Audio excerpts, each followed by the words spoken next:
Why does homelessness get such a bad reputation? Why does society look down on homelessness to such a large degree? What even is homelessness? Does it mean somebody who doesn't own a property? Well, no, because that would exclude all the people who rent. And there's a lot of people who rent. They don't own a property. Are they technically homeless? And lots of people who we do class as homeless, they do tend to have a property that they can go to at night for sleep.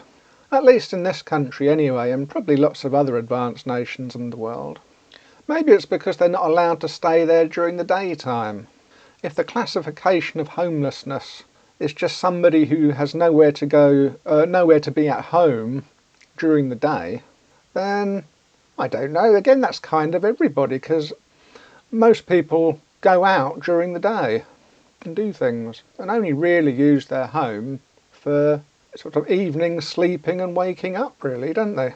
There are probably lots and lots of homeless people who pass under the social radar and don't even get noticed by anybody, or if you pass them in the street you wouldn't even know whether they were homeless or not. So which are the people that give homelessness a bad reputation?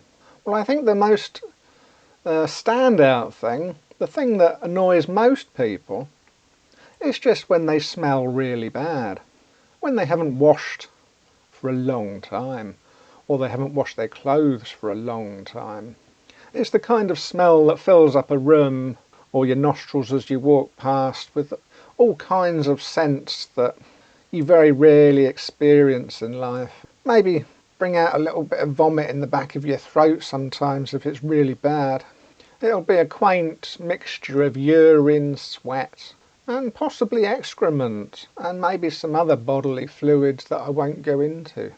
So if they didn't smell, and if their clothes looked all right, as if they'd been washed recently and not just a pile of rags on a human, you know, as I say, would anyone even notice them? Would anyone even class them as homeless? Assuming they don't have a sign up saying give money to me because I'm homeless, or are otherwise similarly begging. And so really, for society to cure homelessness, to end homelessness, the word itself is a bit misleading. It's not necessarily about making sure everybody has a home. As long as everybody has somewhere to sleep at night that is indoors as an option, then technically nobody's homeless. And the real problem is just solving the smells and the clothing issue. So rather than put in lots of effort to create lots of housing for homeless people, although properties are required, you'd be better off having communal showers around every urban centre. Communal changing rooms, communal showers, maybe with some free soap, and maybe a sort of small laundromat or attachment to the shower some way, some kind of utility room where they can put all their clothing in. Obviously this would need to be staffed by a human being to make sure they weren't trashing the place, and report anybody who was abusing the facilities. And maybe also integrated into this building, you could have storage facilities which are large enough for them to keep their sleeping bags if they require sleeping bags, and a few changes of clothes, so they don't have to keep lugging it about everywhere, which is something else that shows them up as being homeless. And the advantage of this as well is that things like communal showers, they could be used by the general population as well. You wouldn't have to be homeless to use them. The other facilities that I mentioned, maybe, you know, the roof over your head and the locker room and the small utility room, they could all be sort of like restricted access for people that have been designated homeless by the council or whatever, and they have a card or their name's on a register or facial recognition or any of these other fingerprint, where, you know, some kind of a method you could have so that the genuinely homeless people, whatever that means, can have access to those facilities.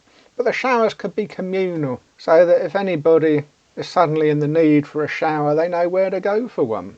The only other aspect of homelessness that I would class as problematic is those with aggressive mental conditions. which could be related to substance abuse but might not be. But those who are just prone to physical contact with other human beings, or prone to angry rants at other human beings. Those are the two kinds of things that often get the local police involved, and those kinds of people probably end up in prison, probably for most of their lives anyway. But that is another factor of homelessness that probably can't be solved without going back to the old institutions that we got rid of years ago. If it's just a matter of weirdness, homeless people can often be very weird. Just because they're shouting a lot, it doesn't mean they're shouting at anybody. They could just be shouting at clouds, or they could be talking nonsense to people, but then people talk nonsense to each other all the time. That's not really a big issue. And they often sit around drinking or whatever, and yeah, other people do that as well. That's not necessarily a antisocial activity. It's only an antisocial activity if you get aggressive as a result, or if you start peeing in the wrong place or whatever. Oh no, but then normal people do that anyway, don't they? Just find any old doorway to have a pee in, don't they? You walk round town and there's those little alcoves in shops and they all stink of piss. And it's not just the homeless people, it's everybody after chucking out time, isn't it? So in terms of weirdness, everybody's a bit weird, aren't they? I don't think homeless people being weird is any kind of societal problem, really. So those that are too aggressive, they just end up in the prison system. I should think that solves that, maybe in the long term. So I think, in conclusion, the problem with homeless people isn't the homeless people. It's pretty much everybody else. Well, not everybody else, but a lot of the people who make decisions, who have the power to organise how society functions, and the day-to-day attitudes of people who generally work for a living and despise people who don't work. And that there's nothing really negative about being homeless generally. I mean, it would only take very small changes to make homelessness just a normal part of society, as it used to be many centuries ago, or even just many decades ago.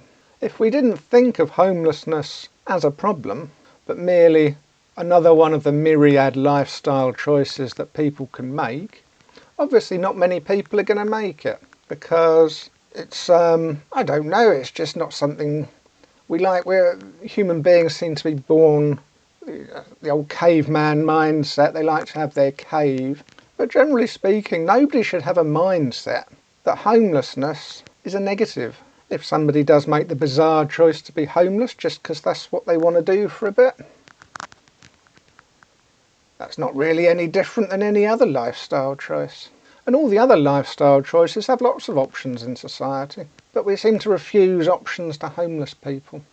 I suppose it's the whole thing that if they're not contributing, they shouldn't get anything, which is, I don't know, quite a tough nut to crack really, and that's like people who have that kind of mentality.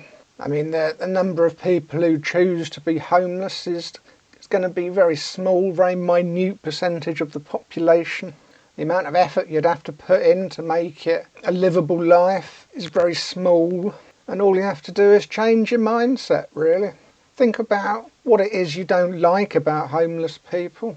Think how easy the solutions to that could be. There, you've solved homelessness. Well done.